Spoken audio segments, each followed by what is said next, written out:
Hello friends, आप सबका स्वागत है मेरी इस नए वीडियो में, जहां पे आज हम यूक्लिड्स डिवीजन एल्गोरिदम पढ़ने वाले हैं, समझने वाले हैं। बट बेसिक कंसेप्ट में तो ये सारी चीज़ें पहले ही कवर कर चुके हैं, तो अभी वापस क्या करने की ज़रूरत है ये सारी चीज़ें। तो अब बेसिक कंसेप्ट अपनी जगह है एंड न्यूमेरिकल कंसेप्ट अपनी जगह है, दोनों ही अपनी जगह पे सही है। बट नाउ एक पार्ट से उतर के हम दूसरी पार्ट पे जा रहे हैं, मतलब एक गाड़ी से उतर के दूसरी गाड़ी में चढ़ने वाले हैं। तो बेसिक कंसेप्ट जितने भी वर्ड टू वर्ड और जितना भी वर्बल हो सकता था, जितने भी बेसिक्स थे, वो सारे के सारे हमने कर लिए हैं कवर। बट नाउ हम न्यूमेरिकल्स के थ्रू और चीज़ें समझेंगे कि क्या है ये बेसिक कंसेप्ट्स जो कि हमें न्यूमेरिकल्स के टाइम पे काम आएंगे। तो वही चीज़ें अभी हम करने वाले हैं और सबसे पहले हम देखने वाले हैं हमारा यूक्लिड्स डिवीजन एल्गोरिदम। तो बिना टाइम वेस्ट किए शुरू करते हैं।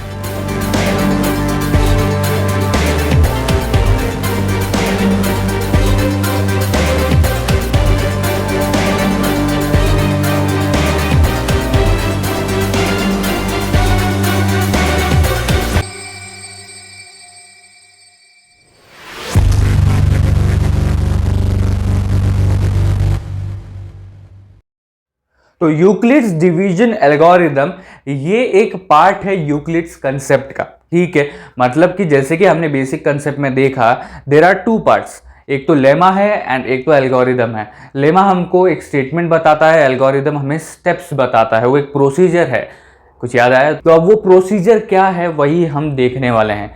तो एल्गोरिदम देखने से पहले स्टेटमेंट समझ लेते हैं, जो कि हम पहले भी समझ चुके हैं, बट जस्ट रिफ्रेशमेंट, ताकि हम एल्गोरिदम स्टार्ट कर सकें यूक्लिड्स कंसेप्ट का। जो स्टेटमेंट है वो क्या है?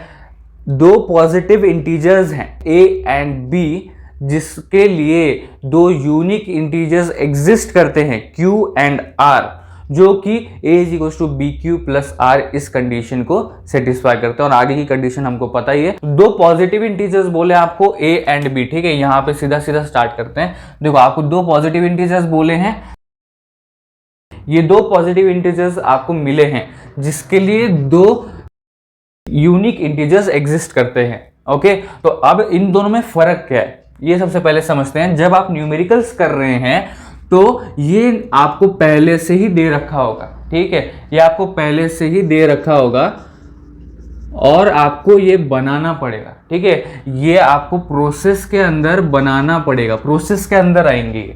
दैट्स व्हाई बोला गया इन दोनों के लिए ये दो एग्जिस्ट करते हैं, मतलब कि अभी कौन से होंगे न्यूमेरिकल के ऊपर डिपेंड करता है, राइट। तो ये समझ में आ गया, दो पॉजिटिव इंटीजर्स दिए हैं, ओके। अगर हम इसको कंडीशन में डालें, जो हमको कंडीशन दी गई है, तो इसका फॉर्मूला कैसा बनेगा, ठीक है।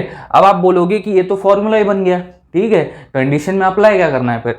बट नाउ हेयर जो इंपॉर्टेंट चीज है, देखो, अब ए को हम रिप्लेस कर देते हैं, बी को रिप्लेस कर देते हैं, ताकि आपको समझ में आए। अब ए और बी को हम ऐसे ले लेते हैं, just for an example, C and D, ठीक है। सी एंड डी लेते हैं, तो ये कैसा बन जाएगा? C = DQ + R, ठीक है। इस तरीके से ये बन जाएगा। मतलब कि फॉर्मूला हमको ये दिया है, ठीक है, फॉर्मूला हमारा स्टेटमेंट में यही है। बट जब आप अप्लाई करेंगे तो ए की जगह पे ग्रेटर वैल्यू होगा और बी की जगह पे लेसर वैल्यू होगा। अब इसके ऊपर भी आएंगे। जस्ट एन एग्जांपल, मैंने ए को सी कर दिया एंड बी को डी कर दिया, ताकि आपको समझ में आए कि किस तरीके से इंप्लीमेंट किया गया। तो अभी हमको पॉजिटिव इंटीजर्स मिले ए एंड बी, जो कि हमने इंप्लीमेंट कर दिए। अब यहाँ पे इंपॉर्टेंट चीज ये है कि आप जब भी आप इंप्लीमेंट करेंगे न्यूमेरिकल्स में, तो आपको ये देखना है कि ग्रेटर वैल्यू कौन सा और स्मॉलर वैल्यू कौन सा है। ये सबसे इंपॉर्टेंट चीज है जब आप न्यूमेरिकल स्टार्ट कर रहे हैं यूक्लिड्स के इसमें, ठीक है। जब आप यूक्लिड्स डिवीजन परफॉर्म कर रहे हैं तब देखना जरूरी है कि कौन सा बड़ा है और कौन सा छोटा वैल्यू है, ठीक है। तो अब यहाँ पे मैं सीधा सीधा आपको समझाता हूँ। देखो, जो आपका लेफ्ट हैंड साइड पे होगा, इक्वल टू के साइन के लेफ्ट हैंड साइड में होगा, वो हमेशा ग्रेटर होगा, ठीक है। और राइट हैंड साइड में जो आपका इंटीजर होगा या पॉजिटिव नंबर जो आपको दोनों में से एक दिया है, वो राइट हैंड साइड वाला हमेशा स्मॉलर होगा, ठीक है, इस तरीके से। तो अब यहाँ पे ये क्वेश्चन आता है कि हमेशा ग्रेटर वाला लेफ्ट हैंड साइड पे, मतलब ए का वैल्यू क्यों होगा और स्मॉल वाला बी का वैल्यू क्यों होगा। तो जैसे कि मैंने आपको बताया था कि अगर नॉर्मल डिवीजन के हिसाब से देखें, तो अगर हम स्मॉलर वैल्यू को अंदर ले और लार्ज वैल्यू को बाहर ले, तो डिवीजन पॉसिबल है, राइट? नहीं है, ठीक है। अगर उसी जगह पे ग्रेटर वैल्यू अंदर हो और स्मॉलर वैल्यू बाहर हो तो क्या होगा, आराम से यहाँ पे कुछ नंबर आ जाएगा, यहाँ पे कुछ नंबर आ जाएगा और ये सब्ट्रैक्ट हो गया, हमारा रिमाइंडर आ जाएगा। ठीक है, तो इसी तरीके से यहाँ पे देखा गया है। ठीक है, सो आई होप सो कि आपको पता चल गया होगा कि ए हमेशा ग्रेटर वैल्यू क्यों है और बी हमेशा स्मॉलर वैल्यू क्यों है। ठीक है, जैसे कि हमने यहाँ पे लिया ए जो है वो ग्रेटर नंबर है और जो बी है वो स्मॉलर नंबर है। तो यहाँ पे अगली एक कंडीशन क्या आती है कि अगर आपका आर यहाँ पे 0 होगा, देखो कंडीशन क्या आ जाती है, अगर आपका आर 0 होगा तो यहाँ पे ही आपका प्रोसेस एंड कर जाता है। ठीक है, अगर आपका आर फर्स्ट स्टेप में ही 0 होगा तो आपका प्रोसेस यहाँ पे एंड करता है और आपका जो बी है वो आपका HCF होगा। ठीक है, इतनी बात समझ में आ गई। पर अगर आपका आर 0 नहीं है तो क्या करोगे? अगर आपका आर यहाँ पे 0 नहीं है तो अगली स्टेप पे जाओगे। कैसा होगा मतलब वो देखते हैं। तो देखो ये हमारा हो गया स्टेप 1 जिसमें आपका आर 0 नहीं है, तो आप अगली स्टेप पे जाएंगे जहां पे अभी ये जो नंबर है ये वापस आ जाएगा। तो अभी हम थोड़ा सा डिफरेंटली लेते हैं यहाँ पे ए एंड बी को ताकि कोई कंफ्यूजन ना हो। तो देखो स्टेप 2 में क्या है, A1 is equals to B1 Q plus R। ठीक है, ये आपका क्या हो गया, स्टेप 2 हो गया। ठीक है, ये आपका स्टेप 2 हो गया। अब आपको यहाँ पे समझने की क्या जरूरत है कि यहाँ पे अभी कौन कौन से नंबर आएंगे स्टेप 2 में, कौन से नंबर लेंगे हम। तो यहाँ पे A1 जो होगा आपका ये होगा B और जो B1 है वो आपका होगा R। पहले स्टेप में जो आपका B है वो A1 हो जाएगा दूसरे स्टेप में, और जो R है वो अगले इसमें B1 हो जाएगा।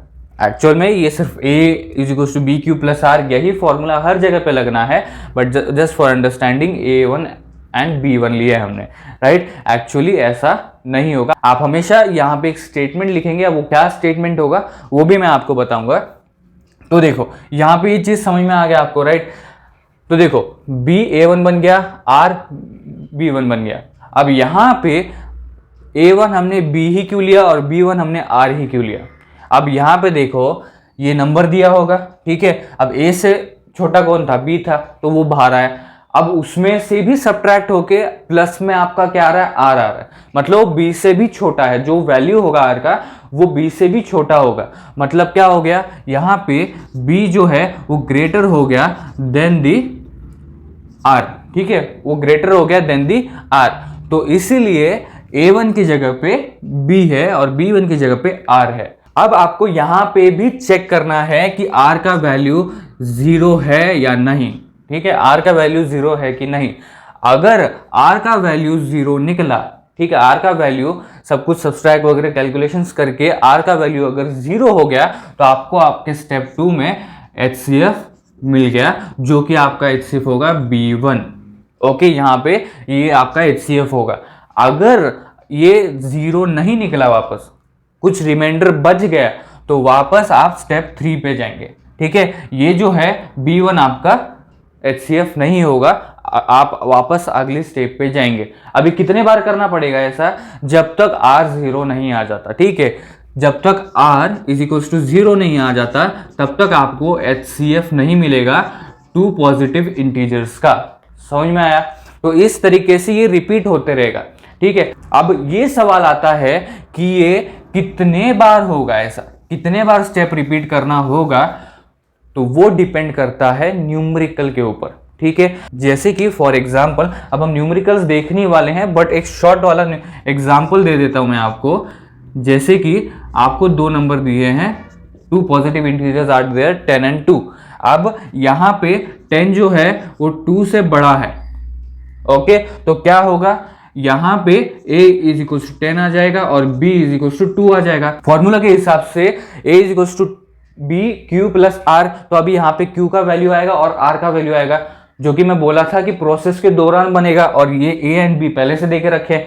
ठीक है, तो अब यहाँ पे क्या बनेगा, डायरेक्ट 5 से जाएगा प्लस 0। अब 10 में से 10 गया तो क्या बचा, 0 ही बचेगा, कोई वैल्यू नहीं है। तो यहाँ पे क्या हुआ, स्टेप 1 में ही आपको आपका HCF मिल गया, दैट इज 2। ओके, B का जो वैल्यू है यहाँ पे वो आपका HCF होगा, ये हमेशा याद रखिए। अब वो स्टेप 1 में हो या स्टेप 999 में हो, ठीक है, हजारों स्टेप्स क्यों ना हो जाए, पर इस पूरे फॉर्मूला में 0 आने के बाद जो भी B है वो आपका HCF होने वाला है, इतना आप ध्यान में रखें, ठीक है। अब जैसे ये नंबर था जो कि स्टेप 1 में ही कंप्लीट हो गया, वैसे ही बड़े बड़े नंबर्स भी होते हैं, जैसे 10,935। अब B वैल्यू पे डिपेंड करता है कि वो कितने स्टेप्स में जाएगा। अब B का वैल्यू अगर छोटा होगा तो इतने स्टेप्स भी लग सकते हैं, ठीक है। अगर B का वैल्यू भी जोरदार है, दमदार है, तो वो भी आपके 2-3 स्टेप्स में कवर हो जाता है, ठीक है, 2-3 स्टेप्स में। जैसे ही आपका R इक्वल्स टू 0 आ गया, उसके बाद आपका उस स्टेज में जो आपका B का वैल्यू होगा वो आपका HCF बन जाएगा। जैसे फॉर एग्जांपल हम ये लेते हैं कि यहाँ पे भी आपका 0 नहीं आया, तो ये सपोज बड़ा नंबर है, बहुत ही बड़ा नंबर है, और ये B वाला बहुत ही छोटा नंबर है। तो ऐसे स्टेप्स कैरी ऑन होते होते सपोज आप पहुंच गए स्टेप 10 पे, ओके, 10वें स्टेप पे पहुंच गए, और यहाँ पे जो आपका निकला है, ठीक है, A9 is equals to B9 Q plus R, ठीक है। अब सपोज यहाँ पे आपका R आ गया 0, तो ये जो B9 है ये आपका HCF हो जाएगा। जैसे मैं बोला स्टेप 1 हो या 999 हो या 1020 हो, तीनों ही इसमें जो B का वैल्यू होगा वो HCF होगा अगर आपका R 0 आ जाता है तो, ठीक है। इस तरीके से ये सारी चीजें एल्गोरिदम के अंदर इस तरीके से सारी के सारे स्टेप्स जाते हैं। अब इसी चीज को जो कि मैंने आपको इस तरीके से समझाई, उसको हम न्यूमेरिकल के थ्रू देखेंगे ताकि ये और भी अच्छे से आपको समझ में आए।